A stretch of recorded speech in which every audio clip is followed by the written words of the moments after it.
Hello, everyone, on this wonderful, bright, sunny day, warm day here, where I'm at here in Ohio. I hope your weather is good where you are at.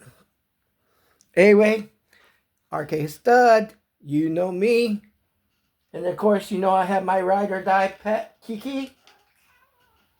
And of course, neither one of us are on here, but there's a stack of comics, so you know this is back issue bin. This is one where I read comics and give you my grades, but don't go on my grades. If you're interested in trying to find and read some of these, do your own research. Pick them up for yourself, for your collection, if you're interested in them. But if you're not interested in them, don't add it to your collection. You know what you like. Anyway, we'll start right up here. This is Blondie, number 130 from Harvey Comics. This is 1959, so it's just towards the end of the golden and just before the Silver Age begins. Nothing too special about this. If you read Blondie in the newspapers, this is practically the same thing. You get little story strips that just kind of just go through. Each one's just kind of funny and, well, they're done cartoonish and funny. Of course, it's just the way they're supposed to be. This one's all about a trip that Mr. Dithers is making for Tahiti, and Dagwood goes along with it, but the girls convince them to kind of go to Paris. But it doesn't work out. This one, Dagwood is kind of running a little late. So he forgot to kiss Blondie, but instead Blondie kisses the mailman. Mailman, that Herb, or is that a different guy? I can't remember.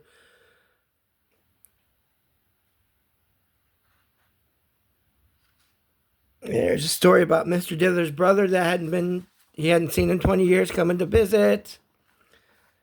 All sorts of good ones. It's a nice little quick read. I found this at a flea market for $6. I figured, what the hell? I like Blondie. Sorry for my language, kiddies. I like Blondie. I dig Blondie. Did you know that in the 80s there was a couple of Blondie animated cartoon specials? She was voiced by Lonnie Anderson. Yes, that Lonnie Anderson from WKRP in Cincinnati.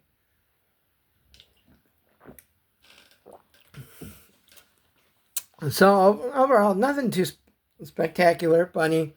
It's about middle of the pace, see, but I mean, if you can find Golden Age for $6, just pick it up. It doesn't hurt to have it doesn't hurt to have any type of Golden Age in your collection. Okay, it's Dark Shadows 28. I picked this up at the flea market. I believe it was $4.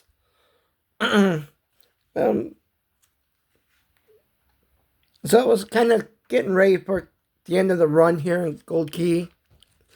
You can see, mine was a Whitman variant. Oh, this is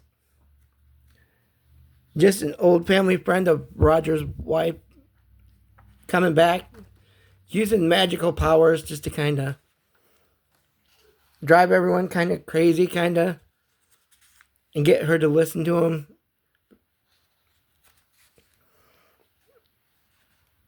And then for some strange reason, this owl comes in and kills the guy. Nothing too spectacular about this. Again, borderline, I'd say a D plus at the most. But I've watched the entire run of Dark Shadows with my mom, so I'm a Dark Shadows fan thanks to doing that with her. So for me, it's not too bad. I'll pick up any Dark Shadow at any time just to kind of have some fun with our collection. My collection. All right. Captain America 244. I picked this up for $3 at the Pop Shop up in Sandusky. Excuse me, my throat is sore today. Thank God I got drinks. By the way, raspberry Real tea made by Morgan Wallen. If you can get these teas are real good. Non-sugary. Anyway, Roger McKenzie does the script. Don Perlin's the penciler. Don Perlin just passed away recently. Just your run-of-the-mill story. Some guy gets his brain put into this monster and causes havoc. Cap has to face and destroy the guy. Or try to end the guy's rampage. Just run-of-the-mill, see. But for my Captain America collection, it was kind of up there. I mean, there are certain runs. I think Fantastic Four, I gotta try to get maybe the full run. Cap, I've been thinking about getting everything with Steve Rogers in it, in the Cap run. And Incredible Hulk, same with Bruce Banner. Okay, and this is pre-comic book day, Def Leppard's Hysteria, written by Phil Collin. Yes, from the band itself. This is about a story of a magical guitar that people play and people kind of shred their hands on, and it kills people. And this kind of sets up the graphic novel to where this girl finds it, and we'll see what happens in the graphic novel. This is from Vault. I found this story very curious. Definitely give it a B because it's something that I might look for. Probably will look for.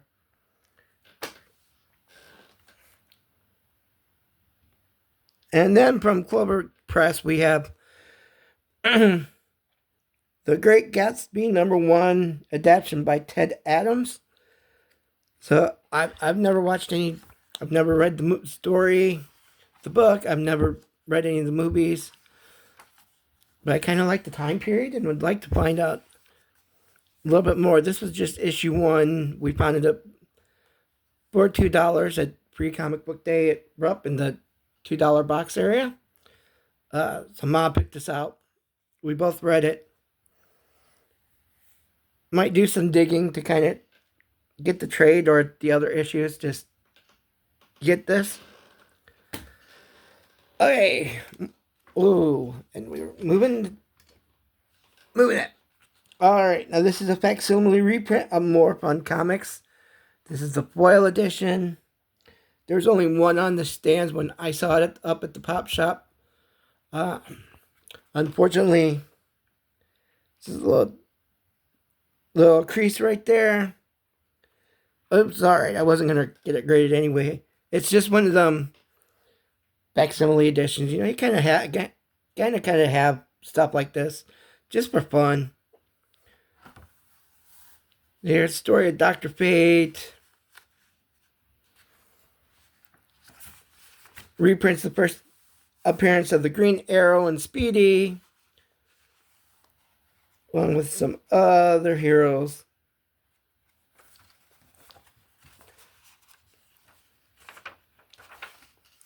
There's the first Green Arrow, Speedy story.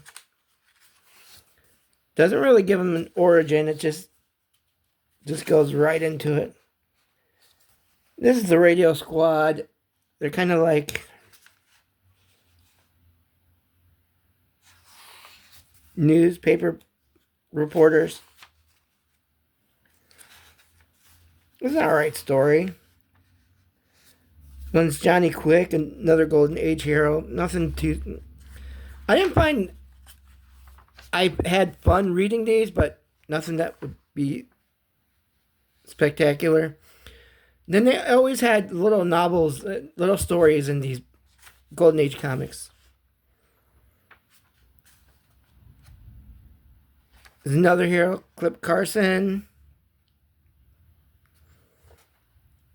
He goes on...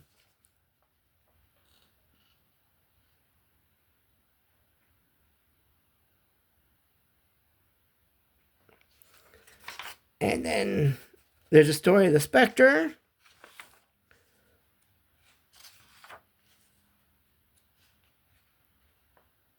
And then you have a nice little story. Also, the first appearance of Aquaman. So, I mean, how could you go wrong? I mean, they had non-foil facsimile editions. This is just fun. Just to add to the collection. Reprint type. I know it's not going to be $1 million at any point. It's fun just to have fun stuff like this. To be in there and read. And it's fairly good to see.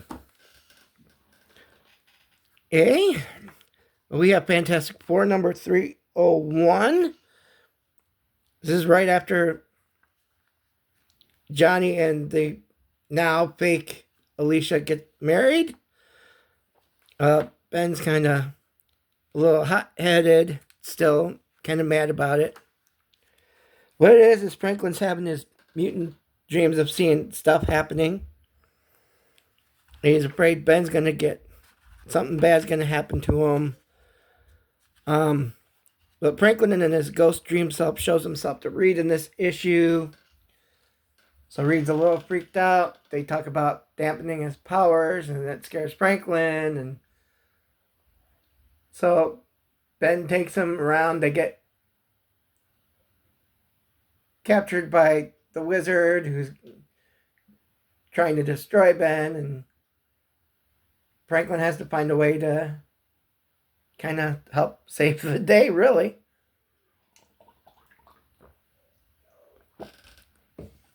Very, very cute, very fun story. A lot better than the new Fantastic Four number 20 that I just read a few weeks ago. Again, comics need to be fun like this. And who wrote this was Roger Stern. With the plot, Tom DeFalco with the script, and John Buscema with the script, with the art. Very fun. Definitely glad to have this because I'm really been getting into Fantastic Four a lot lately. Okay, we're almost, well, we got a few more there, but we're almost there. The Incredible Hulk Blood Hunt number 1 shot. Written by Philip Kennedy Johnson, drawn by Danny Earls. Nothing too special, just Hulk just roams through old town where they used to film lots of westerns. Guy tells him a story, leads him to these monsters. Hulk fights them. That's pretty much it. It's a fast read. Not sure if it was a good tie-in for the blood hunt. It was just like there. I definitely give this a D. But I like the Hawk, so I kind of feel a little let down. And Godzilla X-Men 1. Of course, this just came out. I think this is the 90s era X-Men. Fabian Nicieza that wrote in the 90s X-Men wrote this era. Emilio Laso. Art's okay. The story, they're all there. They go up against Godzilla.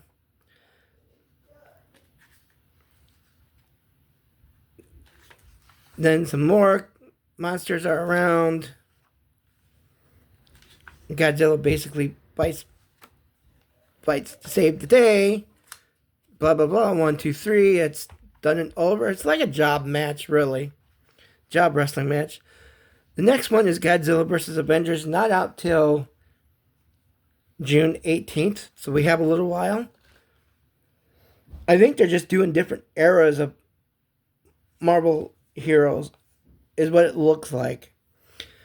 Definitely underperforming. Even being fun. 90s X-Men was good for everyone because we all read them, but at the end, it doesn't feel with this type of Godzilla. I don't know what, something's just not clicking there for me. So again, just another D. Now you want to get into a comic with a good story. Captain America 291. And I got this for $3 at the pop shop up in Sandusky. Bill Manlow wrote it, and Herb Trimpe did the artwork. So, kind of, the art's not so good. The story's pretty good. Cap sees, riding around, he sees the tumbler. But he knew the tumbler to die way back in Captain America, like 168, 175, somewhere around there. So he's trying to figure out who it is, and then they give us this backstory, this new tumbler, who turns out to be the original tumbler's brother, and Global Life Insurance is kind of screwing his over because his brother got a policy, and they're screwing him and say, well, he's dead, he was a villain, we can't give out the money. So Tumbler goes to do that. They give him his backstory. I think they only used him for this story. Cap comes, meets up with him. He tells him he knows about the backstory. Help him out. So they go to Global to kind of crash the place, raid the place. And then they capture all the guys. And the guy says, well, I'm not going to be the Tumbler no more. So he ups and quits. They should have followed up more on this. Because I think if they would have done more with this character, the Tumbler with Cap, they could have made him like be Cap's protege and turned him into something a little bit better as a superhero. But they never did. The guy had potential. I thought so after reading this. So definitely a great read. Not a key. Definitely not a key. But if you want fun and a good read, I love this. This is definitely a rare A, and definitely proud to have picked this up for my collection.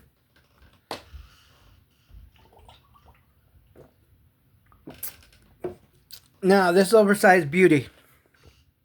Last Days of Lex Luthor by Wade and Hitch. This is issue 3. I wish I had known 1 and 2 was out. Unfortunately, I didn't go get these. Kind of considering that I have the wound vac on, and it's kind of hard to carry the wound vac and go everywhere with it. My mom and brother did. So I was kind of towards the end where Brainiac gives Lex Superman's powers and takes Superman's powers and give them to Lex. So Lex is dying.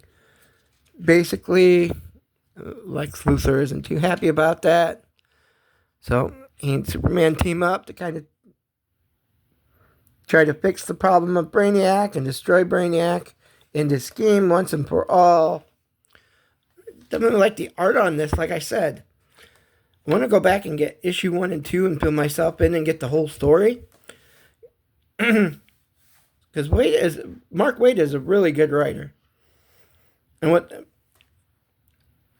Hitch had some good Superman artwork that I really enjoyed. This is what I'm always going to say it. It's probably going to bore you out, but definitely just a lot of fun. They figure out a way to, well, let's just put it this way. Lex gets what he wants. Superman kind of gives himself up for the world, kind of, in a way.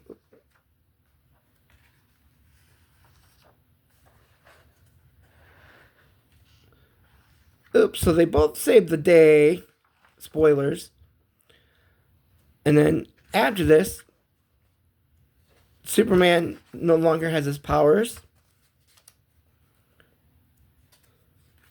And after this, Lex just disappears. So no one knows where he went. There's kind of like maybe a little hint that he's up in here, but we don't know. Very good. I mean, if I read the rest of these. I'm sure the story, the way it ended, was fine. If the story, the beginning was bad, then kind of drops back. But for a single issue, you want fun. There you go. Definitely an A plus. And there you go. It's a long one. Sorry it's long. But I had enough time to read a lot this week. So, till the next one, we're out.